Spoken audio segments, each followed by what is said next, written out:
Okay.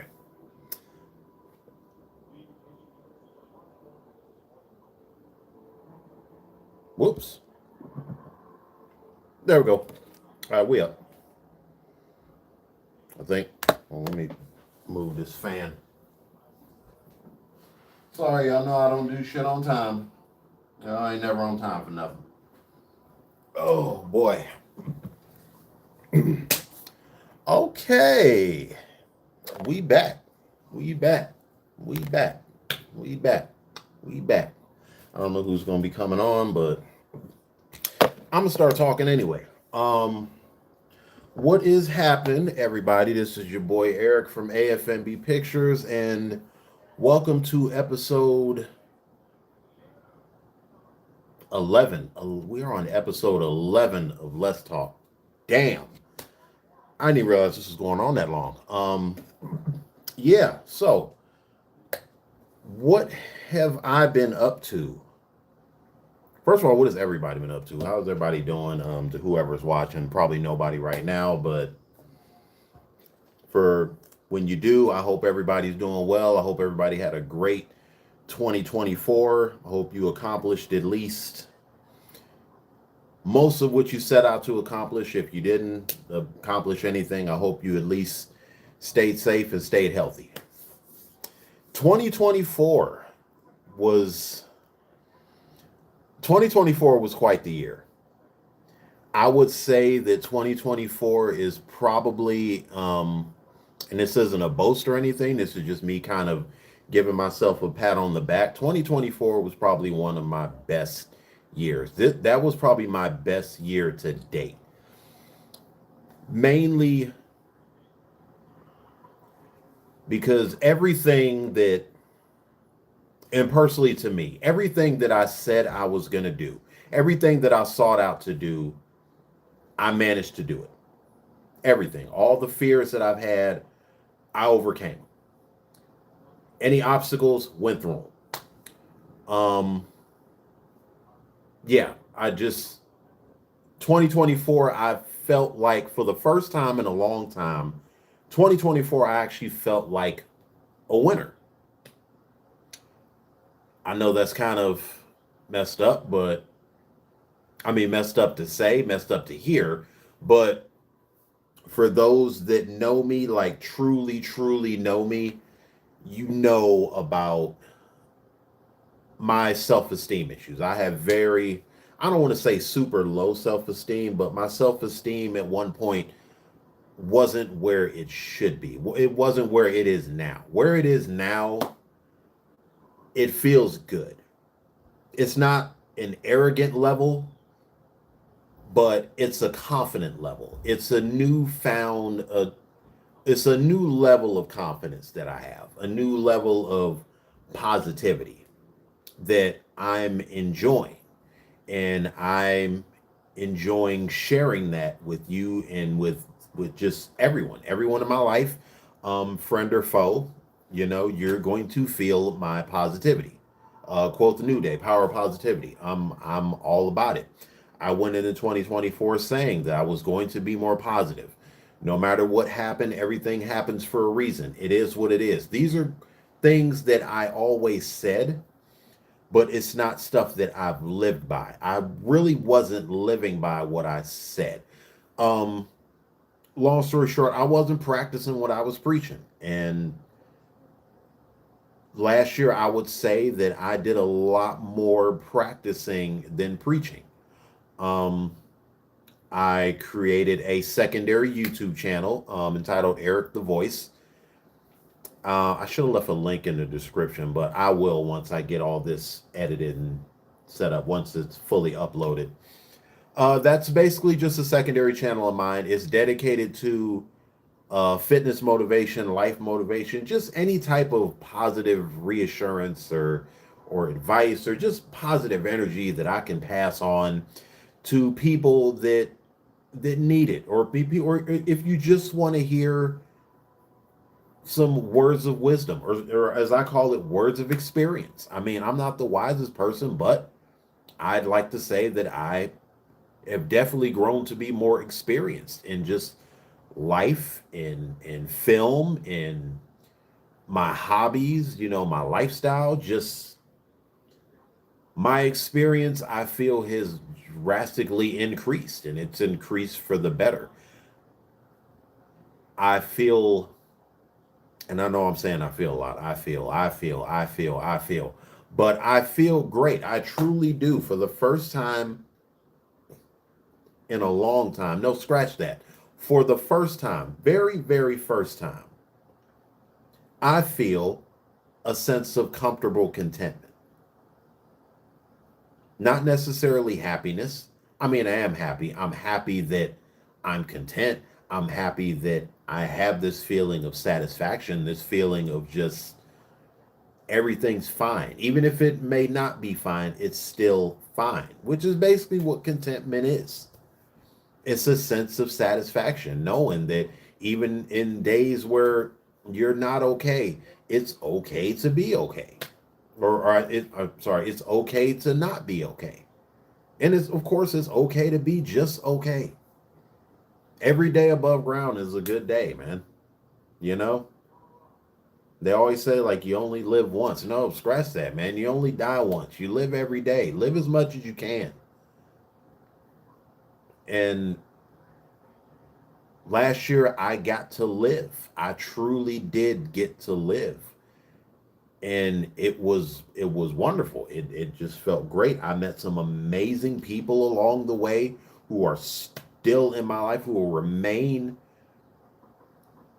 here with me, were, in my circle, as I like to call it, my circle. It's not a very big circle, but it's getting bigger. I'm meeting more people, getting to know more people, and it felt good. I met some really incredible people who not only taught me things, but I feel that I've taught them things as well. I feel that I've bestowed some of my newfound confidence onto others. And if they're listening, or when they get to watch this, I hope, you know what I mean, you feel that. And I thank you, every new person that I've met. I thank you. I thank each and every single one of you. I love you guys. I truly do. Um, but yeah, it's just a great year. It really was. Just overall, it was good to me. I hope that it was good to you. 2024 was very good to me. Um, it was the year that I finally accomplished my dream. I became a film award winner. Where Am I? The Bathroom. What's Best for Caleb? They've all won awards. They've all been submitted. They've even if they've been finalists, runners up. They're in the brackets that they played at film festivals. My films played at film festivals. I never thought in a million years that that would ever happen. I never thought in a million years that I would ever make a movie. But 2018, A Wolf in Sheep's Clothing was released, and people were still watching it. They're still watching it. They're still watching a movie that I honestly didn't think would get off the ground, but it did. To everyone involved, everyone that was involved in that project, to this day, I thank you. I thank them every day. Everyone that worked on that project, I thank them every day. When I if I if I see a co-star or crew member or extra, if I see them out on the street, I give them a hug. Hey, dude, it's so good to see you. Thank you. I hope you're doing well. Let's chat. Let's catch up, because they're all still my friends. They're all still my family. That will never change. Blood don't make you family, man. Love makes you family. Honesty, loyalty, just that type. Just that's the thing that truly makes you family.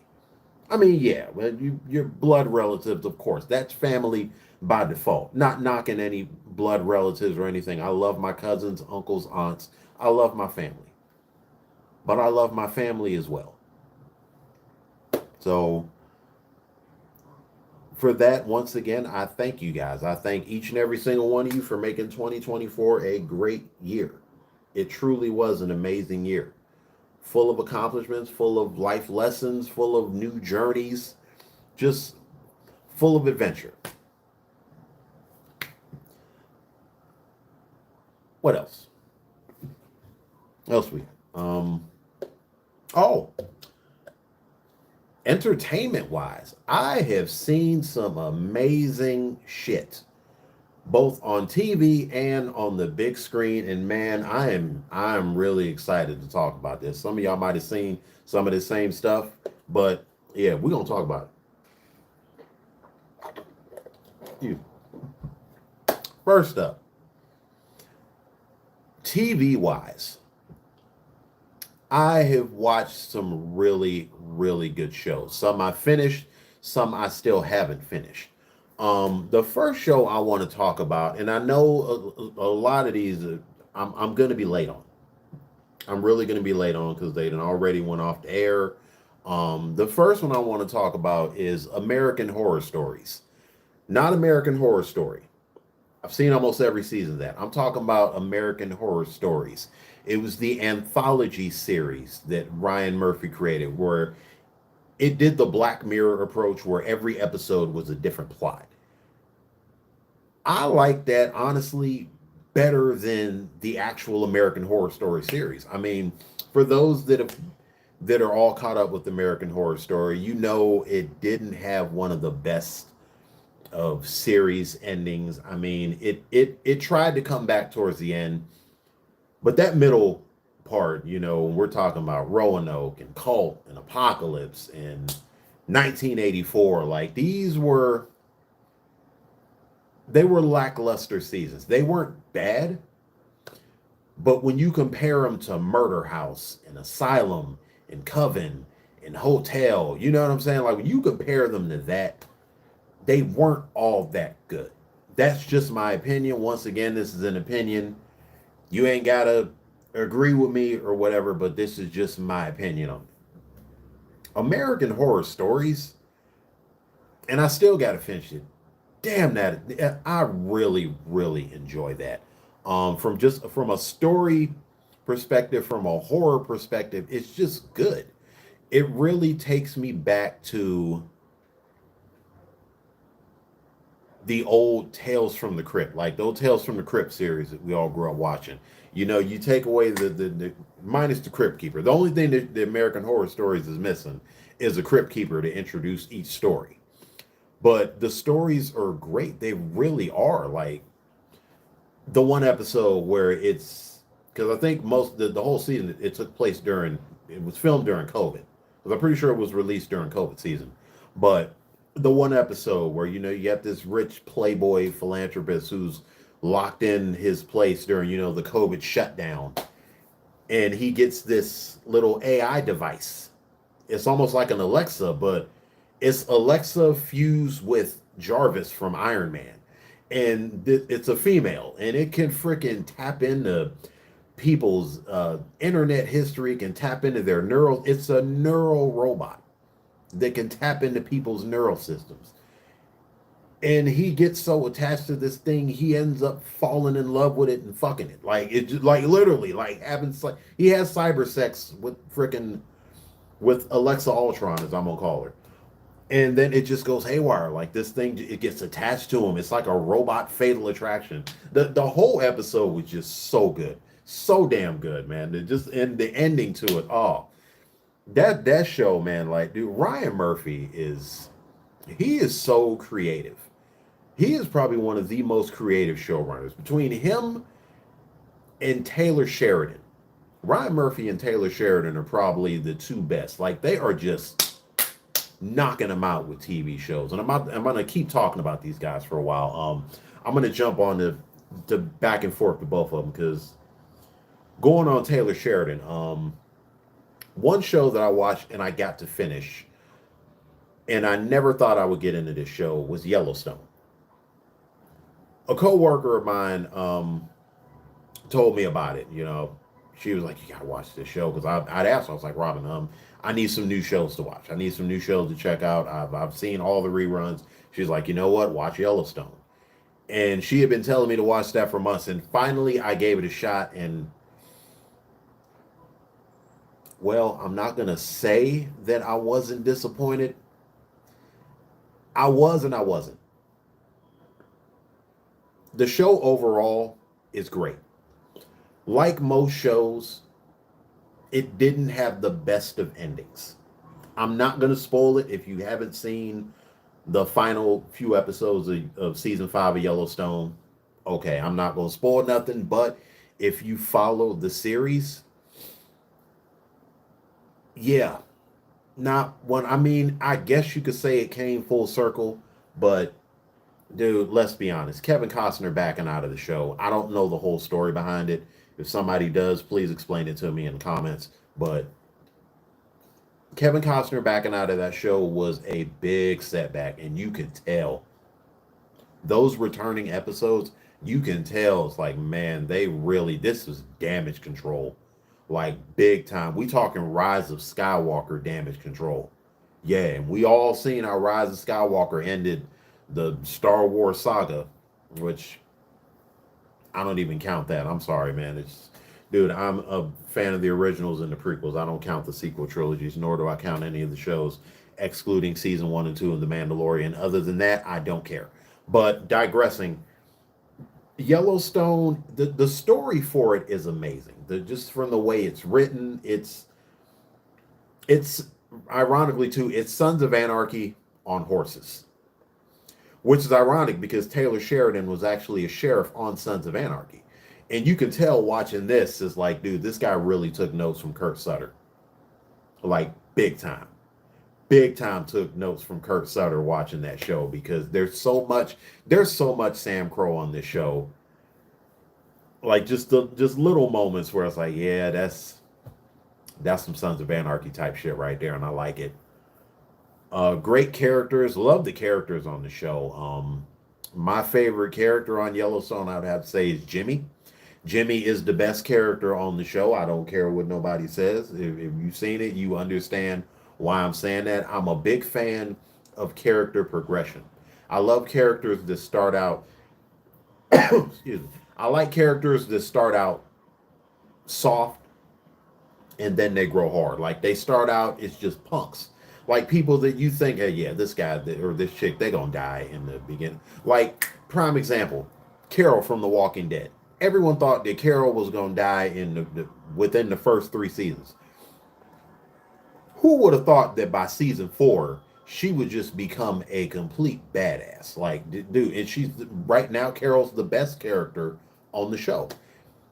That's kind of what Jimmy was. Jimmy progressed so much. He went from just an ex junkie who only got hired onto the ranch because his grandfather begged John Dutton to, hey, save my, you know what I mean? Like, but just him, you get to watch him in these 5 seasons grow up. You're seeing a boy become a man. And his story really is a coming of age story. Because in the beginning of the first season, you didn't think Jimmy was going to make it. Then he hooked up with the barrel rider chick, the Tatiana, as I'm going to call her. I don't remember the bitch's name, but I'm going to just call her Tatiana because, let's be honest, she belonged to the streets. She was probably one of the worst things for him. And when he ditched her, I was like, dude, thank you. That's when, dude, Jimmy grew his balls. Jimmy grew his balls. He went to Texas. He grew a pair, came back and said, you know what?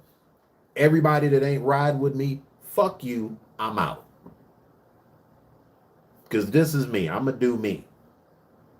Hooked up with the 4 6s, and the rest was history. I was like, there you go, Jimmy. But yeah, I love good character development. And I felt like a lot of the characters on that show had very good development. Like you saw them just go from, they'll probably get written off to just all of a sudden you're rooting for them. And a lot of them was the bunkhouse members. Jimmy, Lloyd, Colby, Teeter. Like these are characters that like you love, and in a lot of ways you can relate to them. I really can't say that I could relate to the Dutton family. I can't. I've always been more relatable to side characters. Like Walking Dead, prime example. Carol was a side character. I was never a big Rick Grimes fan. I like Rick Grimes. Andrew Lincoln is a great actor, but those side characters were great. From Carol, Daryl, Abraham. Most of these characters I'm talking about are dead, but uh, even Rosita, Noah. Like, I can go down the list of just side characters that just really made a name for themselves. But yeah, Yellowstone, dude, just the whole saga is just so interesting to follow. I just started watching 1883. It's the prequel series. It's one of the two prequel series to Yellowstone because Taylor Sheridan really digs deep into this. Like, my man is truly channeling his inner George R. R. Martin with this, because this is a story that can just keep going, and I love that. Speaking of George R. R. Martin, House of the Dragon. Yeah, this is man. This is a good show. I really enjoyed House of the Dragon. Um, Once again, it's a prequel series. It's about the origins of the Targaryens, which are my favorite characters from Game of Thrones, next to Tyrion Lannister. It's a really good origin series. It really digs deep into the messed up history of this family. I mean, hell, every family in Game of Thrones is messed up. Let's be honest. I don't know who's more messed up. The Lannisters, the Starks, or the Targaryens. I don't know which one is more messed up. But and it's your typical run of the mill Game of Thrones. Whatever you saw in Game of Thrones, expect it here. Now, after saying that, I hope that it doesn't end with the letdown that Game of Thrones did. Game of Thrones was good, but those last few seasons was just. And I know I'm not the only motherfucker that feels that way. Like, dude, the last few seasons, and once again, it's like everything came full circle. It just came full circle in a lazy way. Like, it felt. I don't know. It just felt so rushed. That last season felt just, especially the finale. But House of the Dragon so far is good. It really is. I personally like it better than Game of Thrones because it focuses on one family. One. Game of Thrones was all over the place. And if you're like me who's never read the books, I had to get the readers to really explain to me. And then same with Harry Potter. I love the Harry Potter series, but a lot of times, like, certain parts about it are hard to follow, which thank God I have nieces and other female friends that can explain that shit to me. People that have read the books. Lord of the Rings, I can explain that all day, every day. I've read every one of the books, even the Silmarillion, which was probably one of the most boring books I've ever read. Still read it. The Hobbit, which is my favorite book of all time. It's my favorite book that I've ever read. The Hobbit is the greatest book that I've ever read. In my opinion, it's the greatest book of all time. That's just my opinion. That's me being biased. Man, I squirreled a lot. What the hell was I talking about? TV shows. Yeah. So, what do we talk? What do we talk about?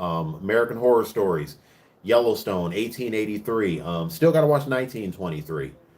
Um, House of the Dragon. But going back to Ryan Murphy, I gotta bring this show up, man. I gotta bring this show up because my homegirl had me watch this show and it did not disappoint. This was a show that so many people have been trying to get me to watch. My mother was the first to try to get me to watch it because she watched it before me. The show I'm talking about is Pose. Listen, nigga, if you have not watched Pose, it's been out for a while. It was unfortunately canceled after only 3 seasons. And after watching it, I can understand why so many people was mad. Dude, this show is so good. It's so interesting. For those who don't know what Pose is about, Pose is about drag queens. It is about drag shows, which they call balls. BALLS. They're drag queen balls. They're drag shows where they have contests, posing contests, voguing contests, best dress, whatever. And this was a big thing apparently, and I didn't know this back in the 80s through 90s. And the one thing I love about this show, besides the acting, the actors are amazing. And Ryan Murphy, with just amazing knowledge and research, used real trans actresses to play these parts, real gay actors to play these parts. I love when movies do that. That's the one thing I love about movies and TV shows is they're so good at doing that. They're very accurate. Orange is the New Black was one of the first examples that I saw with that. Whereas they not only had characters that were of different sexual orientations, they made sure the actors were also of that orientation. If they needed a trans character, they would get trans actors. There are millions upon millions of trans actors, aspiring trans actors, aspiring gay actors that I'm happy to see they are getting their spotlight. They are, and they're very talented. Pose is a prime example of that. These actresses are so talented. So talented. The chick that plays Electra, um, the actress that plays Blanca, are probably the two best on the show. They are amazing. I don't know if they've ever acted before outside of Ryan Murphy Productions, but they're naturals. These are naturals. And they do it so well from the dramatic scenes because when I say social commentary, the 80s, transsexual, homosexual, you know where I'm going with this. The AIDS epidemic, which was exploded in the 80s, especially the mid to late 80s. Um, it's good. The show is good, but it's very, very emotional. There are a lot of times watching that where I had to pause it and kind of wipe my eyes because there's so many sad moments in it because AIDS, HIV, STIs, it's still a thing. This is still a thing. People, let me tell you something. If you are sexually active nowadays, and I hate to sound like I'm giving a PSA, but if you are sexually active, please protect yourself. Please be safe. It doesn't matter your orientation. Just be safe. Because, and this was a line from a movie I watched called Don John. It was about a guy who was addicted to pornography. It was a line that he used. He said, you know what? Use protection and protect yourself because unlike porn, real sex can kill you, which it can. AIDS and HIV are a prime example of that, and there is a lot of that going on this show. So if you're not a fan of tragic deaths during every other episode, you probably shouldn't watch this show because there is a lot of sickness and a lot of death in this show, and it hits. Every one of them hits hard. Um, I ain't even talk about the best thing of the show yet. The best part of that show to me is my man Billy Porter. Billy Porter is so good on this show, and this is really where he got his like big notoriety from this. Like this was before he was on, the Fashion Police, which I love him on that. Like, dude, Billy Porter is just hilarious, and he's got God-given talent. I didn't know that, and I didn't know this about him that he was an accomplished singer. This man has albums.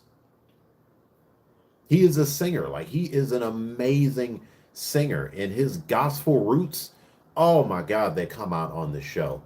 They really do. He's got one of those voices where when he sings, you feel every bit of that. Gospel voice. For those that have never been to church, if you've never been to a black church, if you're ever feeling down and you're ever feeling like life don't matter or nothing matters to you, I urge you, please, please go to a black sermon and just sit and listen. Listen to them sing. Listen to them talk. Listen to them preach. If that don't lift you, man, I don't know what will. There's so much positivity, So much positivity in a black church, you have no idea, man. But Pose, yes. Oh my God, this show did not disappoint. Solid is just a solid 10 out of 10. In fact, all the shows that I mentioned, solid 10 out of 10. Going back to Taylor Sheridan, I started watching Tulsa King. Gray hair Sylvester Stallone. It took me a minute to get used to that, but this show really reminds us of how good of an actor Sylvester Stallone really is. This man didn't get an Oscar nomination for nothing. Sly is talented. I have said that ever since Rocky 2. Sly is talented. Sly has God given talent. Me and my buddy always used to have a debate over who's the better actor out of these two, Arnold Schwarzenegger or Sylvester Stallone. He would always argue Schwarzenegger. I would always clap back at him with Stallone. I'm like, dude, Stallone has had way more serious acting roles. Copland. You're going to tell me that Stallone didn't act his ass off in Copland? And look at the co-stars that he had to hang with. And this was a film that a lot of people didn't like because we had Fat Stallone. We never had Fat Stallone. His method acting came into this. And not to mention the actors, once again, he had to keep up with. He had to hold his own with De Niro, Robert Patrick, Ray Liotta. Those three names right there. Oscar caliber. De Niro is a fucking Oscar winner. And for good reason. Well, why'd he win an Oscar? Look at his filmography. When you can hold your own with performers like that dude, listen, you got my respect. Stallone has always had my respect as an actor. And Tulsa King it just reminds me of why he has so much of my respect as an actor. It's a really, really good show, man. It's just old school throwback mafia style, started from the gutter, now he's coming up. I'm still in the process of watching it. I still got to finish the first season, but man, I love it. All these shows have great rewatch value. Even Pose, as emotional as that made me, as hard as I cried watching that, the rewatch value is amazing. All these shows have rewatch value. When I finish them, I'm gonna watch them again. So, TV shows. I think that covers TV shows. But now for the bread and butter. I did a list in 2022 of the best films that I had seen. Let me see if I can remember. Number 1 was The Northman. Number 2 was The Sadness. Number 3 was Gunjiam Haunted Asylum. I love how some of these most of these I think are going to be foreign films because you know me, I love my Asian films. I do. Number 4, what was number 4? I'm going to have to go back to that list, but those were the top 3. 2024 did not disappoint me with movies. I didn't go to the movies as much, but I'm going to rank all the movies that stood out to me, and then I'm going to try to rank them. First one up, Deadpool versus Wolverine, or Deadpool and Wolverine. This movie did exactly what we thought it was going to do. It gave us Deadpool in the MCU, and it didn't disappoint.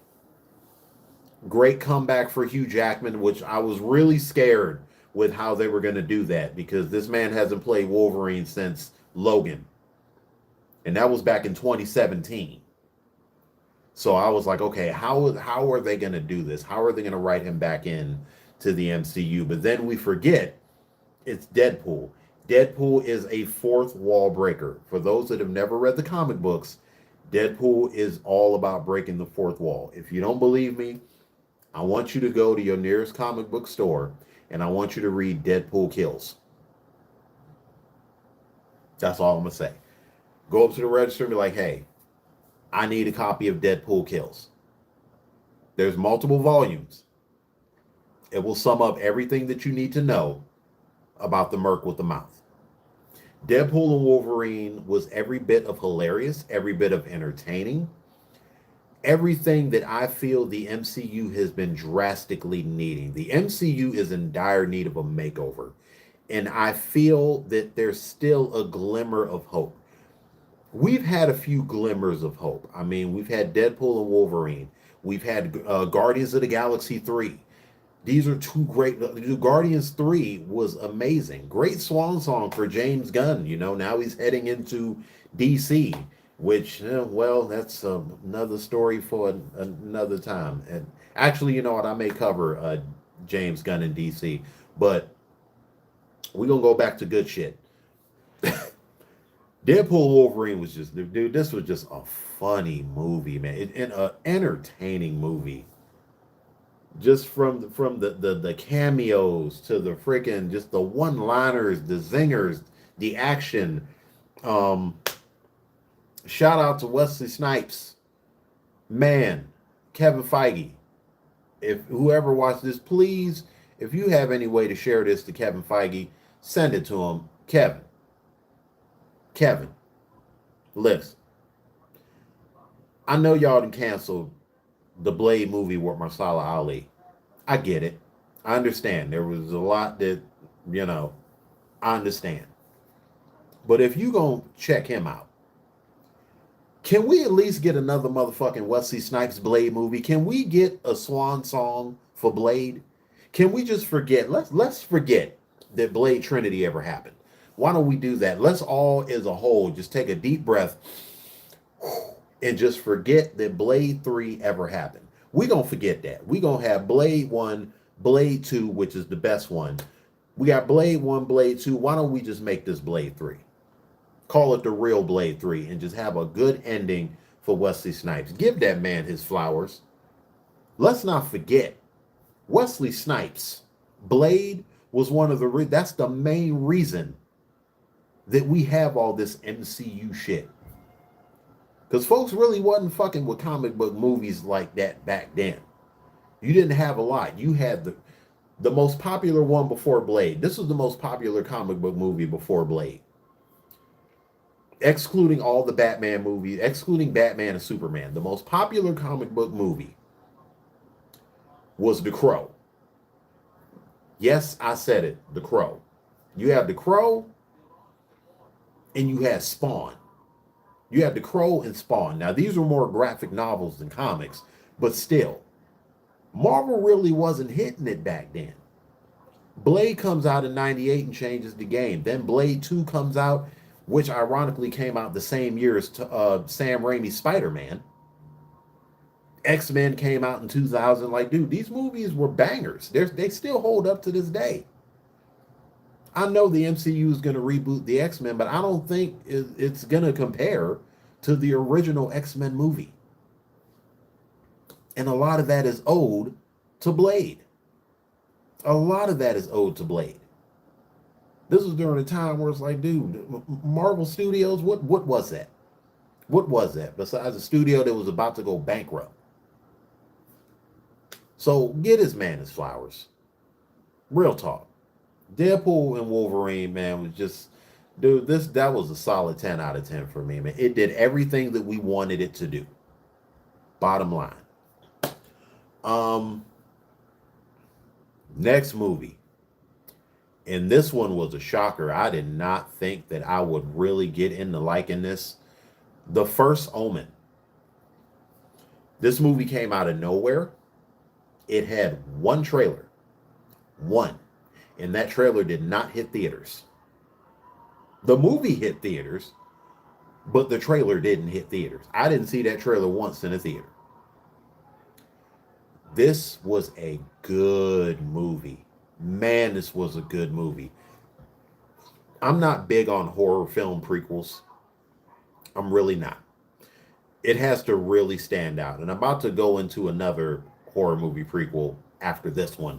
But I really enjoyed The First Omen. I thought it was very well written. It really did a good job, I feel, at tying in to the original Omen movie, which in my opinion is Well, I can't say that's the only good Omen movie. I can't say that. Yeah, I really can't say that. It's the best one. If I had to rank the Omen movies, it would be one, three, two, and this one. Omen 3 is probably the best sequel. But the first Omen, this man, this they did this really well. Whoever wrote this, I really didn't look up the director, the writer, because I don't think I've ever really heard of them. And this is very new for me. I did no research going into this. That's how little I was expecting this film. I wasn't expecting much. When I don't expect much from a movie, I don't do a lot of research.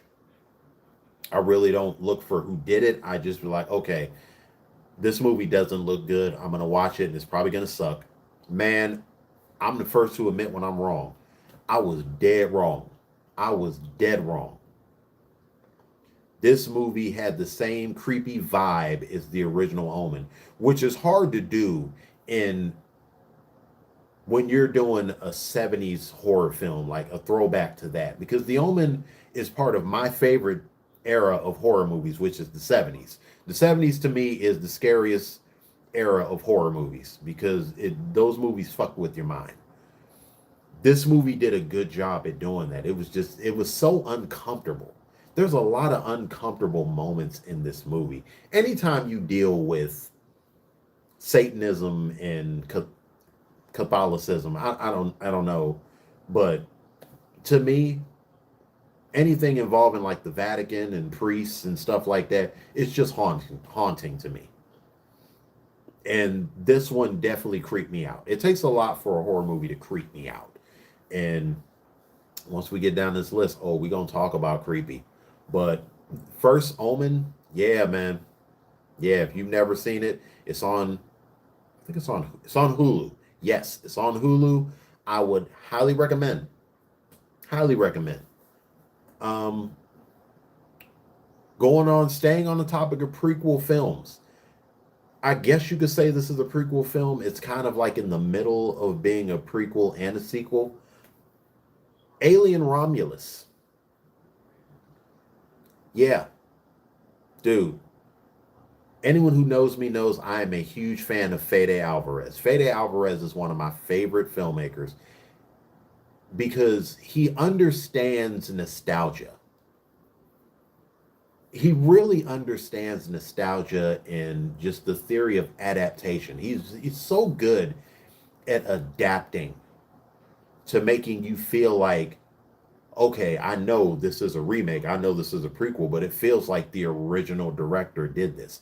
He's so good at that. He's the Darwin of modern filmmakers because he's so good at adapting.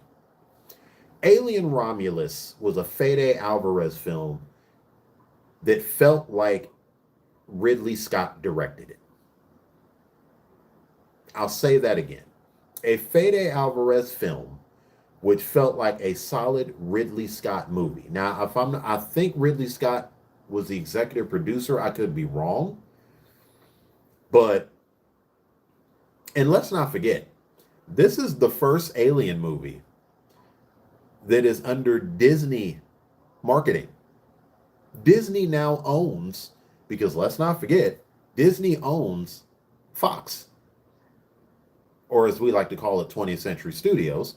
Disney owns that regardless. That means they own The Predator. They own Aliens. Yes, guess what, guys? Ellen Ripley is a fucking Disney princess now. Like it or not, learn to love it. This is reality here, baby. Alien Romulus. Oh, it's so hard to sum this movie up into words. Like just to sum it up into one word.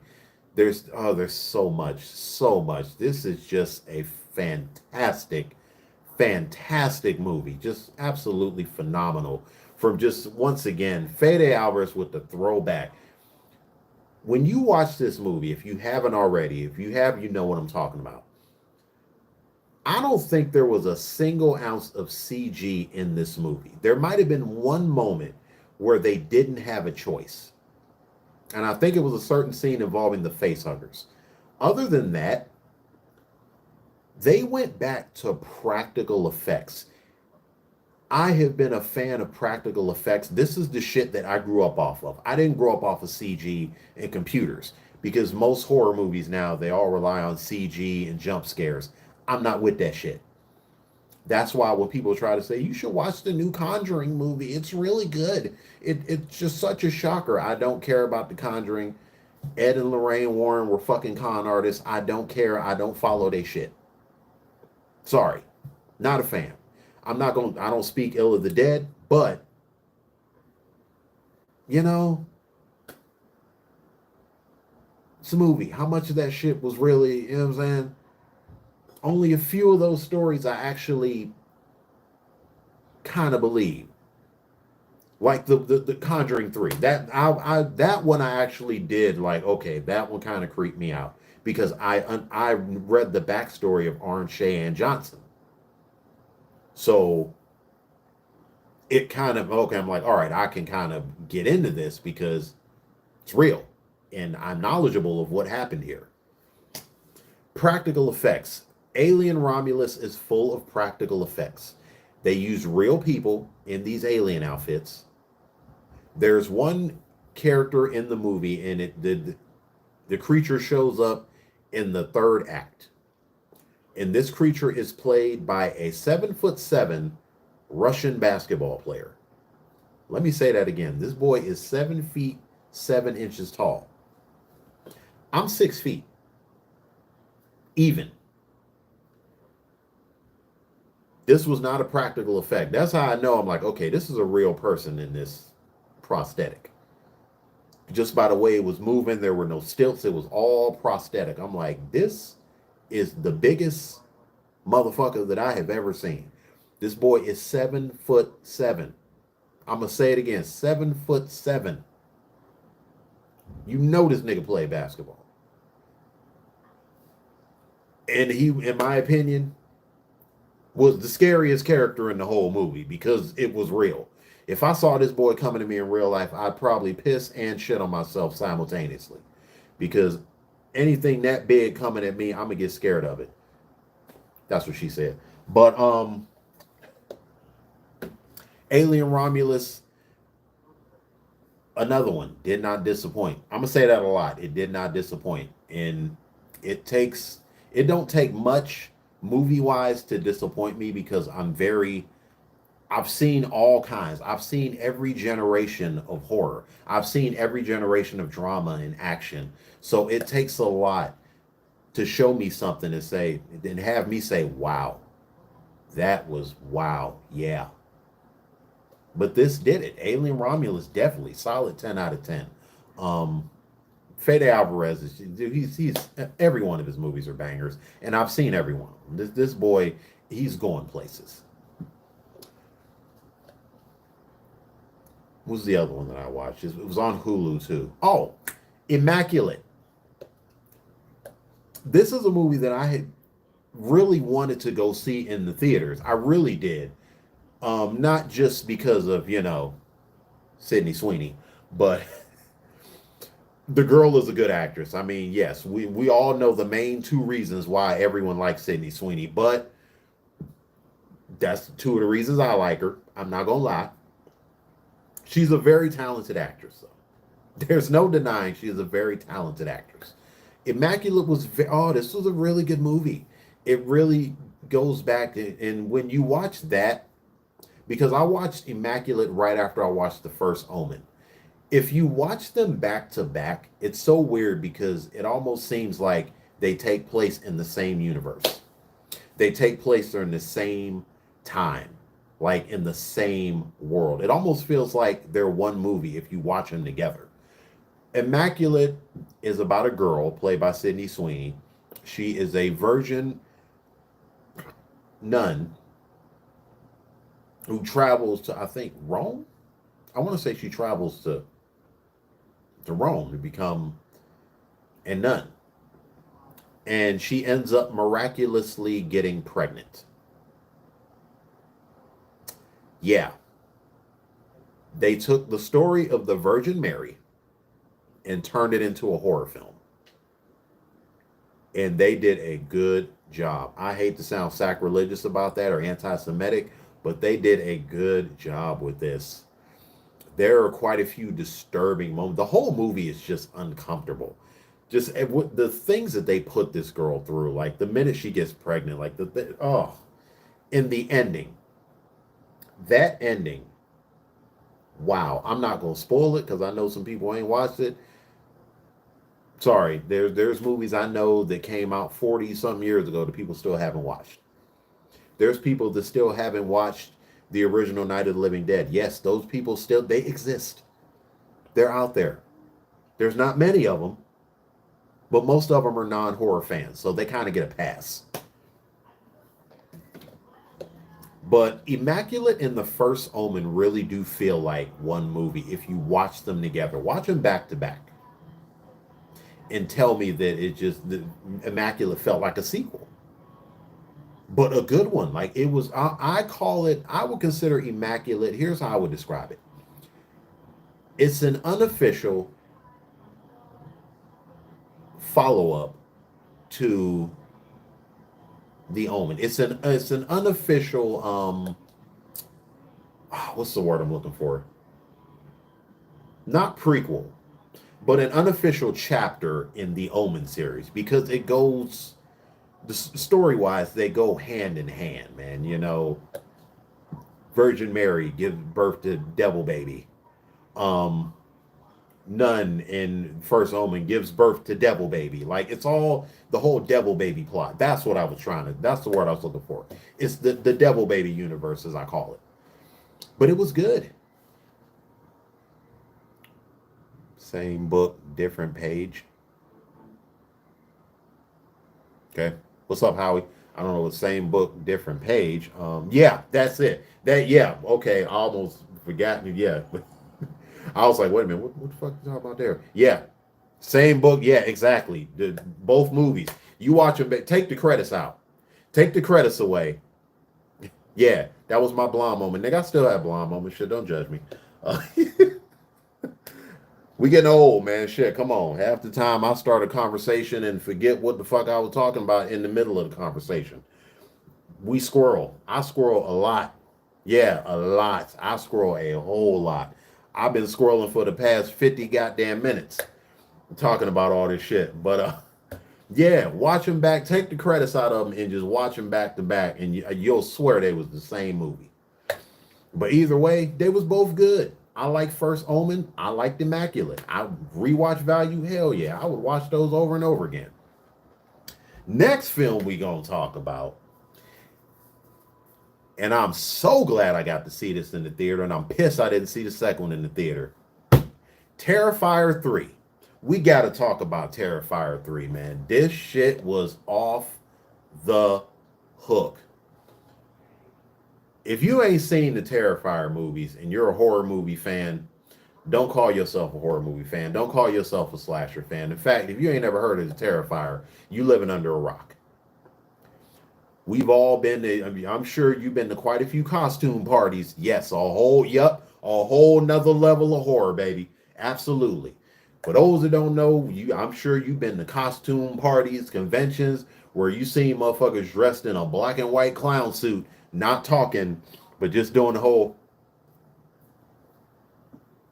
Yeah, Art the Clown. Art the Clown is this is the new slasher right here. Fuck Ghostface.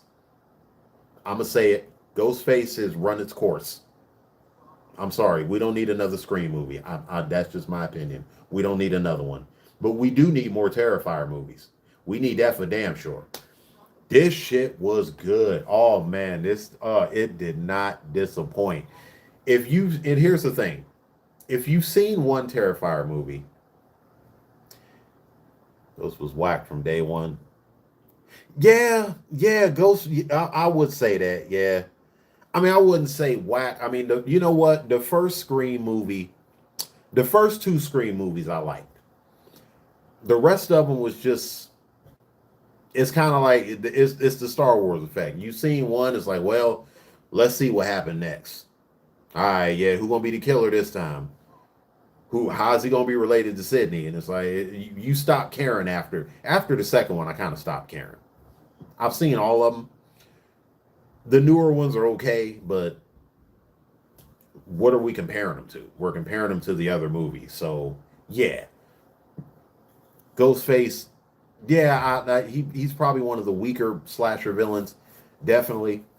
Um, but back to Terrifier 3, dude. This to me was the perfect Christmas movie. Perfect Christmas. May goes to see.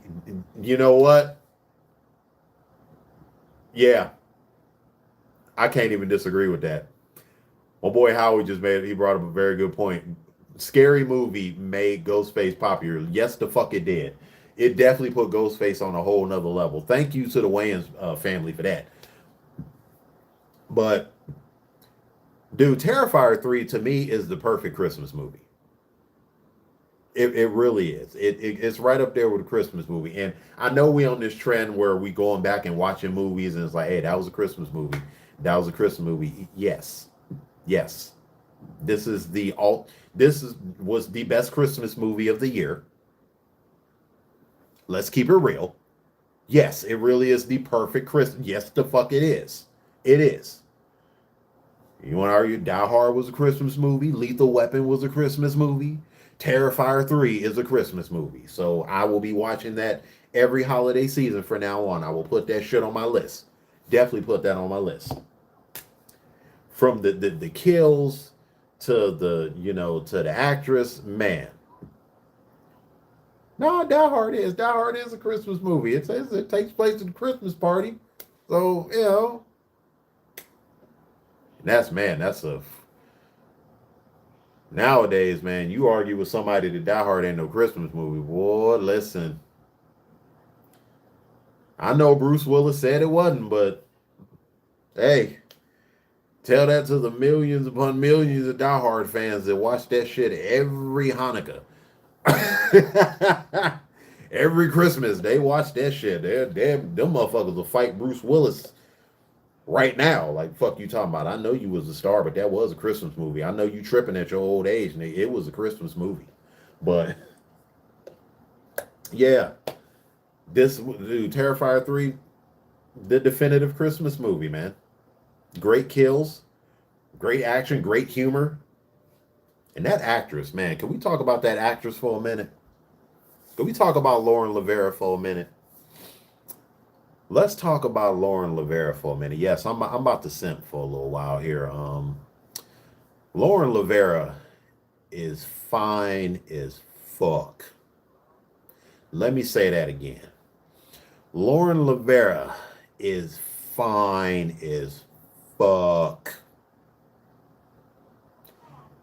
Damn, yes, fine, all capital letters, nigga. When I saw her in Terrifier 2, the girl from the first one was cute. She was. All the girls in that movie, they was fine. I'm like, this is hot ass chicks. Damien Leone can find some smoking hot bitches. I only say bitches because I don't know a lot of their names individually, but he know how to find some good females. Lauren Lavera, and you know what's crazy about her? She actually has martial arts background. She's a stunt woman. She's been she's done stunt work and choreography for martial arts movies. She was on season 1 of Iron Fist. That's really not something to boast about, but because Iron Fist really wasn't that good, but she was good in it. The girl's legit. This chick can fight. A lot of those scenes where she's fighting Art, a lot of that was her. Like, that was all her. I don't want to say all her. She had a stunt woman, like the scenes where she's getting knocked through glass and shit, but other than that, a lot of that was her.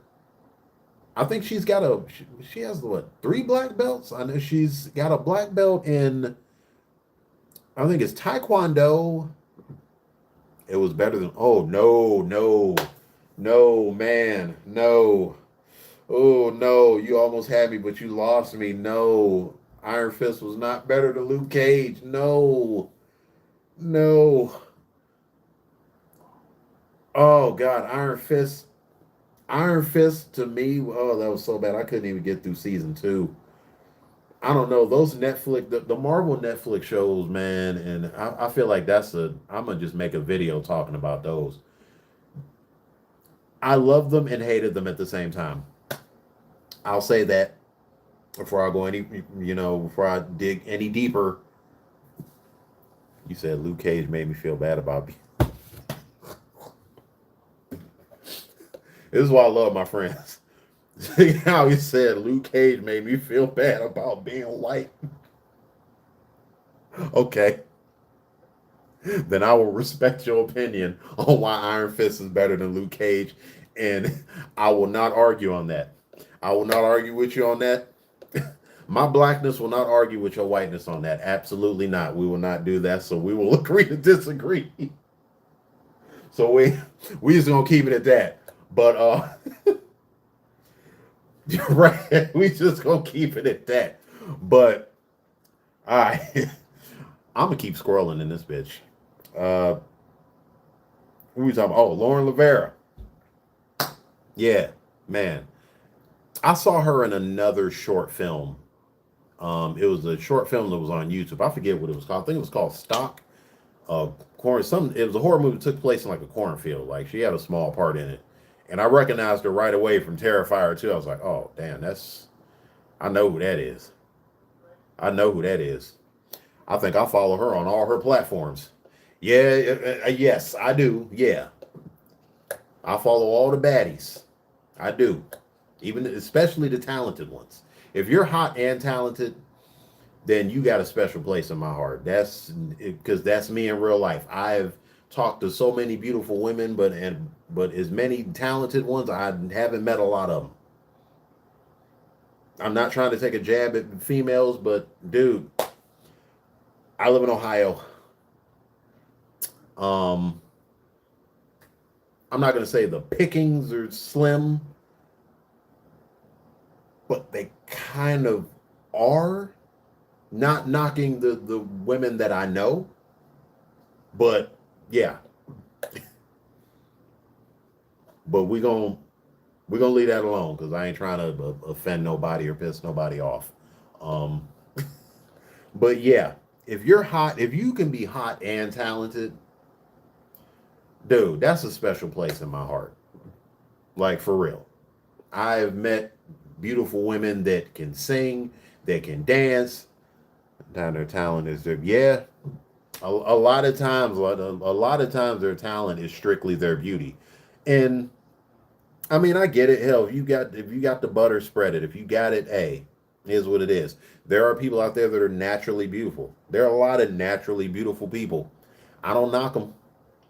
I'm like this. If you could take something that just natural to you and you can make money off of it, go for it. Because I've said this to so many friends. I've said this to a lot of friends in regards to beauty in women. People always say, well, she's beautiful. She's got all this attention. She's got all these dudes and this, and that. She must be doing something. No. 9 times out of 10, they're not. It's not, and I'm going to get vulgar here for a minute. It's not pussy that sells. That's not what sells to us. It's the illusion of it. You feel like the end of Terrifier 3 was kind of sudden. Yeah. It left it open.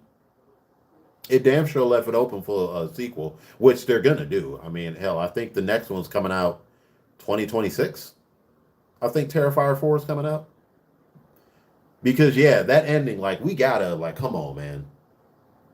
If you end it like that, then you lose a lot of our respect. You can't end a movie like that. I was riding the whole, yeah, right. I'm sitting there, right, like you're rooting, like, yes, yes, and then roll credits. And I wasn't disappointed because I know they're doing another one. That's the only reason why I wasn't disappointed at the end of that movie. Because I know Damien Leone is going to keep, it's like John Wick. He's going to keep this series going as long as he can. Right. Still, yeah. That, like, how do you disappoint and not disappoint at the same time? Like, how the fuck does that happen? Like, you were disappointed for a minute and then you realize, man, I just watched a good ass movie. I'm gonna watch this shit again though when it hit digital. I don't care. I'm gonna go see this shit again. I don't care. But dude, yeah, that shit, Terrifier, please keep that series going. Damien Leone, if you get to watch this video, don't stop doing this series. To quote Deadpool, till you're 90. Okay? Art. Listen to me. Art. Till you're 90. We're not done with you. We need more. But moving on. Next film.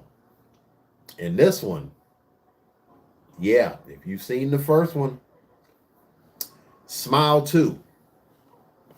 Bro, Smile 2 to me,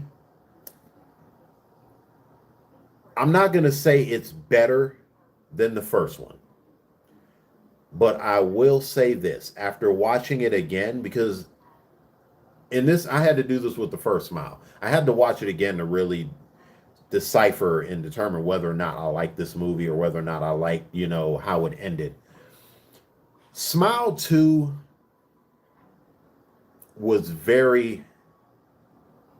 I was very intrigued. And this is one of those horror movies where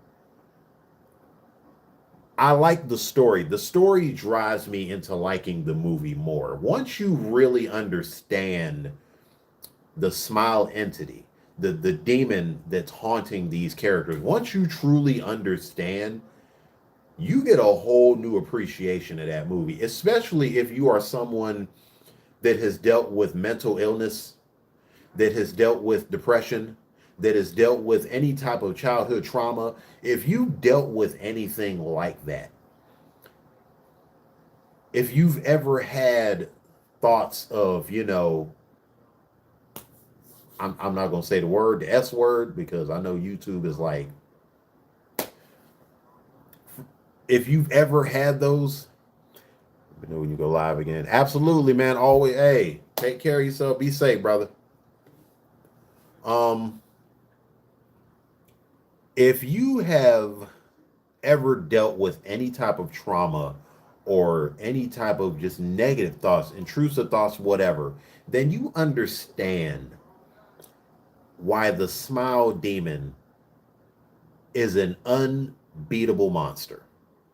Because it really is your inner self that you're fighting with. If you really watch these movies, you're watching a character spiral out. These characters were fucked up from the beginning.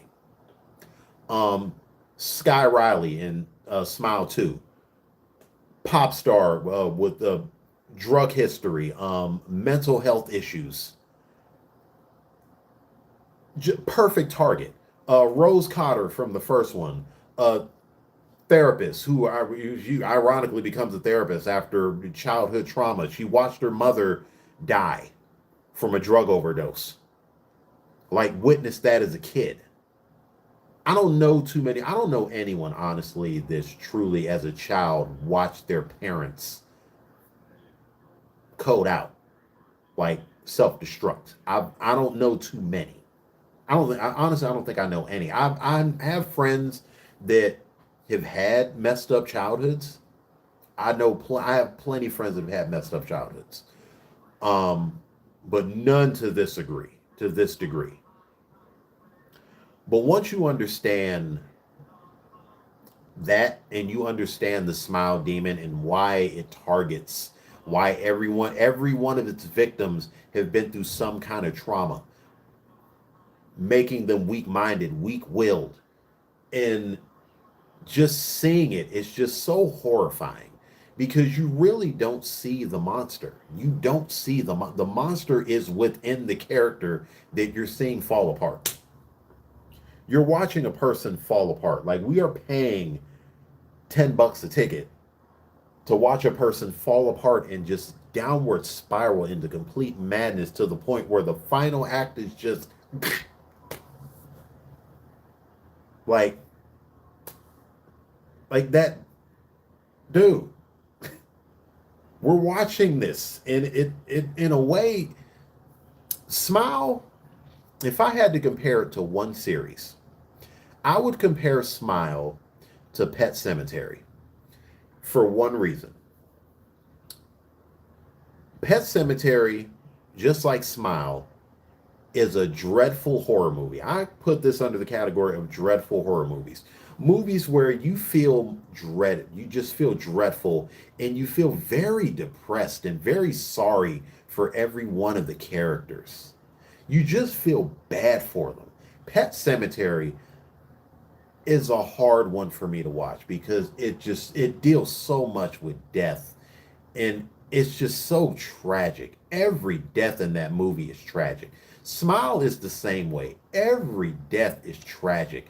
No one that dies in these movies deserve it. None of them do. Not even the main characters. Nobody in these movies deserves. And this is very rare for a horror movie. Not once did I find myself rooting for any character that died. Not one. Like, I just felt bad each time. Like, each time a person just self-destruct, I'm just like, oh my God, again. Come on, man. Let it all be in their head. And then it's just, oh, that's what happened. And you're just like, oh my God, it was all in their head. And they're the ones that, damn. And then the ending, it's just, Smile, I'll say this, not to spoil anything, Smile has no happy endings. This is not a happy ending movie. If you're used to horror movies where the final girl or the final guy survives, don't watch these. I'm sorry. Just don't. Because you're going to be disappointed. You definitely are. Smile 2, yeah. Can't wait for the third one. Definitely can't wait for the third one. Dude, yeah. Great film. Now on to the coup de grace. And this is a movie. This is a film that I have waited 2 years for, ever since they first announced it in 2022. For those that know me, I am a huge fan of Robert Eggers. Robert Eggers is probably my favorite modern filmmaker. He is my favorite new filmmaker of the modern era. I have loved every single one of his films. In my opinion, his greatest film is The Northman, which was my favorite film of 2022. The Northman to me is that was the best film. It's Robert Eggers' best film. This one though, I'm so glad he got to do it, and I'm so honored that I got to see it. Nosferatu.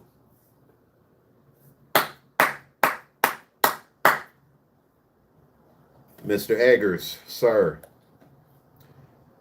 My hat is, hold on, I gotta wear a hat first. My hat is off to you. My hat is off to you, man. I'm gonna put it back on because I'm gonna rock this hat. Dude, Nosferatu was everything that I hoped it would be. Everything that I dreamt it would be. This movie had me excited from the minute he announced it to the minute that he had the casting set up, from the minute till he set the release date.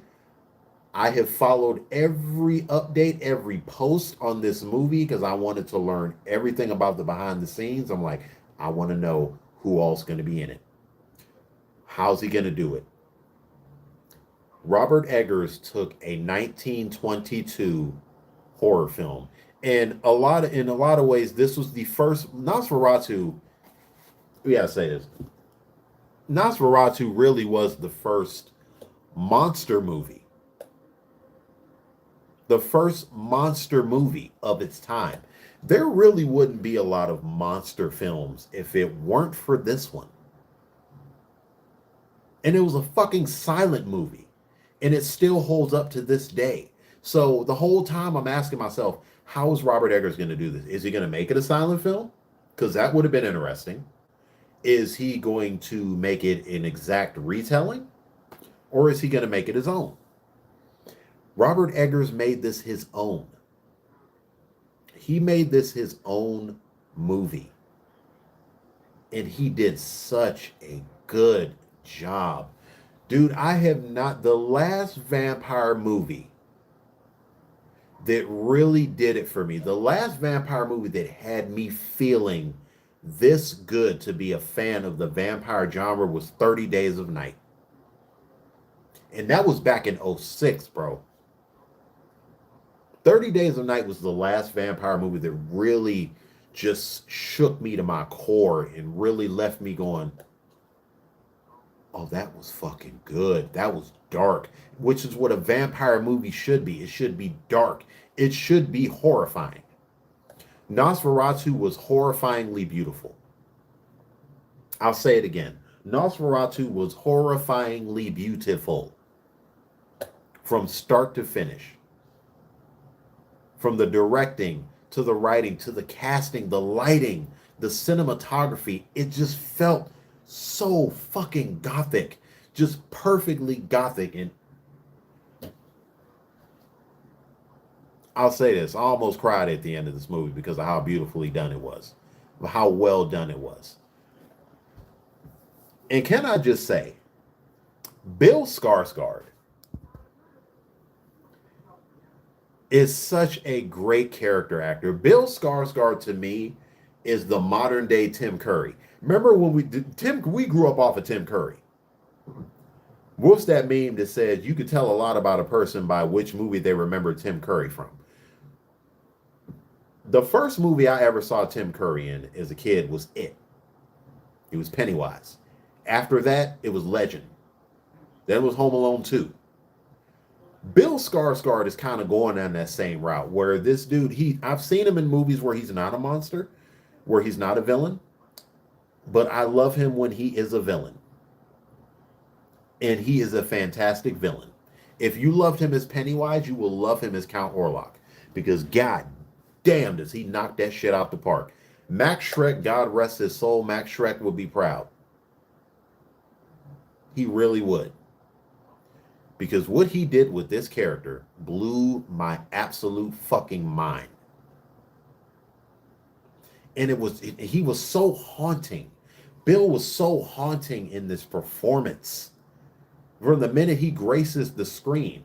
I haven't seen a vampire take control of a scene so much. The last time I saw a vampire do that was Gary Oldman in Bram Stoker's Dracula.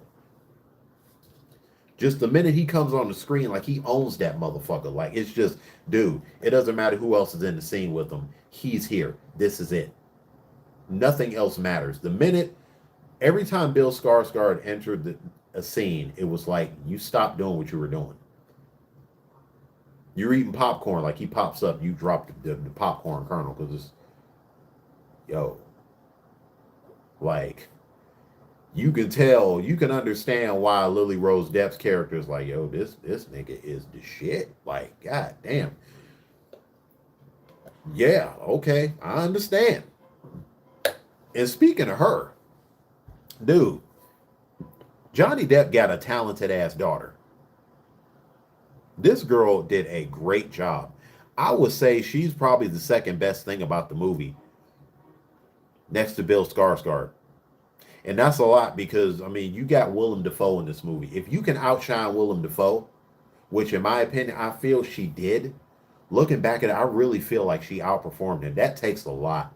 And that's a lot to say. Because Willem Dafoe don't get outperformed. If you don't believe me, watch Spider-Man No Way Home. Come on. Wasn't nobody taking his shine. But his shine kind of got took.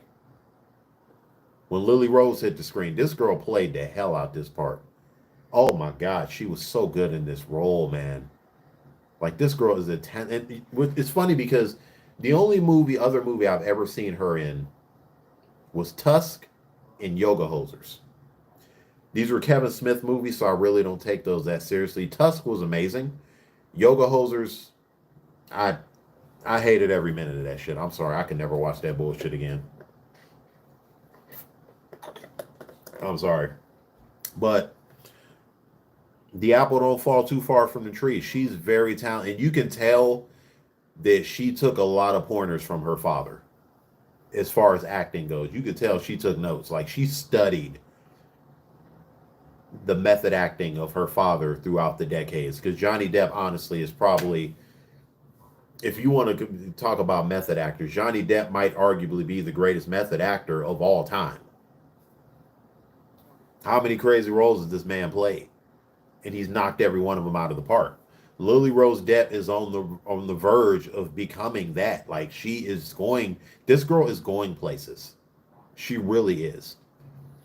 The acting in this movie was so well done. Every single character convinced us. It takes a lot in a movie for every actor to convince the audience. Every single actor in this movie, they were so perfectly placed. From Aaron Taylor Johnson to Nicholas Hoult, Willem Dafoe, Bill Skarsgård, all of them were perfectly placed. And all the actors are Ralph Ineson. These guys have been in other movies. Ralph Ineson, who is, fun fact, he's the new Galactus in the MCU. Ralph Ineson has been in other Robert Eggers movies. He was the father from The Witch. He was the boatman in The Northman. And Ralph has one of those distinct voices. Like, he's got that deep, villainous narrating voice where, like, when you hear him talk, it's like, oh shit, he sound like a freaking he sound like a dad, like a deep voice father. When he yell at his kids, like, oh, them niggas better listen. Everyone in this movie was so well placed, and they were so convincing in their characters that it made the movie flow. It made every bit of that 2 hours and 10 minutes flow. None of this felt long. In fact, to me, I felt like it was too short. That's the only thing. That's the only thing I will argue about this movie. This is the only problem that I have with this movie, is that it ended. I didn't want it to end. And that's a lot of Robert Eggers' movies. That's every one of Robert Eggers' movies. When they end, you really don't want them to, because you're so intrigued by the adventure that he just put you on. The Northman is a prime example of that. The minute that movie ended, it was just like, man, I really wanted more.